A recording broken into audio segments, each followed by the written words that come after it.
Swastiastu, Namo Buddhaya, salam sejahtera bagi kita semua.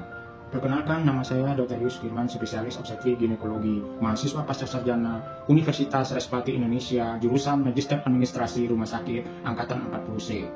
Sebelumnya saya ucapkan terima kasih kepada dosen kami, Pak Ahdun Trigono, selaku dosen mata kuliah Hospital Entrepreneur and Leadership yang memberi kesempatan untuk membuat video ini. Tak lupa saya ucapkan terima kasih kepada teman-teman satu angkatan 40C yang banyak memotivasi dan mendukung tercipta video ini. Pada kesempatan ini saya akan menjelaskan seleksi awal pasutri yang mengalami infertility. Jadi kita pastikan mulut rahimnya tidak ada gangguan, tidak ada sumbatan ya. Jadi sperma bisa leluasa masuk untuk membuahi melalui saluran telur ini, mengejar sel telur yang sudah dipersiapkan di saat ovulasi ya. Jadi terjadi pembuahan tuh di saluran, di pars ampularis ya. Setelah dibuahi, baru nanti sambil berjalan dan membelah diri untuk menuju ke rongga rahim. Jadi supaya bisa terjadi, jadi jumlah sperma harus cukup banyak, yang motilnya yang bagus. Kemudian rahimnya tidak ada hambatan, salurannya tidak tersumbat ya. Jadi untuk mengetahui itu kita harus melakukan pada kunjungan pertama itu mulut rahimnya kita pastikan dulu dengan cocok bebek ya, spekulo. Jadi kita buka ya, kita lihat apakah di mulut rahimnya itu ada polip apa tidak yang menyumbat, atau pada USG dilanjutkan dengan USG ya. USG biasanya lebih akurat, itu transvaginal. Jadi di dalam rongga rahimnya ada polip enggak, atau ada di rahimnya itu ada miom yang menyumbat atau menekan saluran enggak. Kemudian di ovariumnya cadangan telurnya cukup enggak, cukup banyak enggak ya, kiri kanannya ya, ini kan sebelahnya.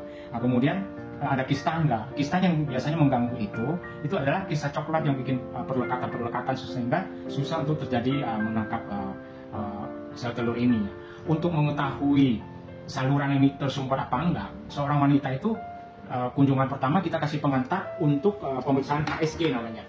HSG itu mengetahui saluran ini tersumbat apa enggak dengan radiologi ya tentunya. Kemudian rongga rahimnya juga bisa dinilai.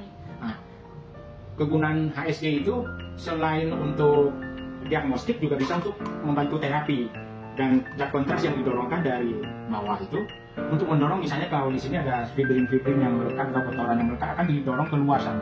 Nah, kita pastikan lewat HSG namanya, hysterosalpingografi. Itu pemeriksaannya itu di haid hari ke-9 atau 10 baik-baik kan. Kemudian wanita di atas 35 tahun itu sebaiknya dilakukan cek hormonal. Cek hormonalnya di hari haid ke-2 atau ke-3 itu untuk mengetahui hormonal dasarnya, masalahnya. Nah, kemudian dari pihak suami jangan lupa perlu diperiksa juga analisa spermanya. Nah, analisa sperma itu dilakukan sesudah puasa hubungan 4-6 hari. Nah, setelah ada hasil semua itu ada, baru disarankan untuk kembali lagi mengenai ke dokter untuk analisa, untuk evaluasi. Kalau memang gangguannya berat, misalnya saluran tubanya tersumbat, kemudian gangguannya banyak, spermanya kurang baik, itu kita segera merujuk ke center IVF atau untuk dikoreksi ya, supaya jangan menghambat, jangan menunda lama-lama kalau usianya sudah di atas 35. Nah, nanti bisa terlambat untuk penanganannya. Kesuburannya juga mulai menurun setelah 35 tahun ya, seorang wanita ya.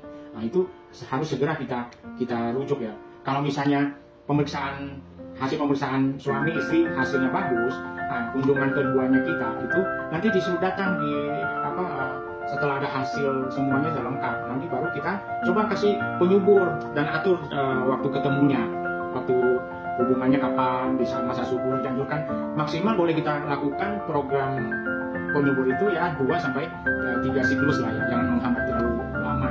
Nah, kecuali kalau kemauannya sendiri atau usianya masih 20 ke atas begitu ya. Kalau di atas 35 sebaiknya cepat disarankan setelah 2 kali pemberian obat penyubur tidak menghasilkan kehamilan, cepat kita rujuk ke center bayi tabung atau yang ahlinya, yang lebih kompeten menangani kesuburannya itu ya. Jangan menunda-nunda. Kita harus kasihkan informasi yang terbuka begitu ya.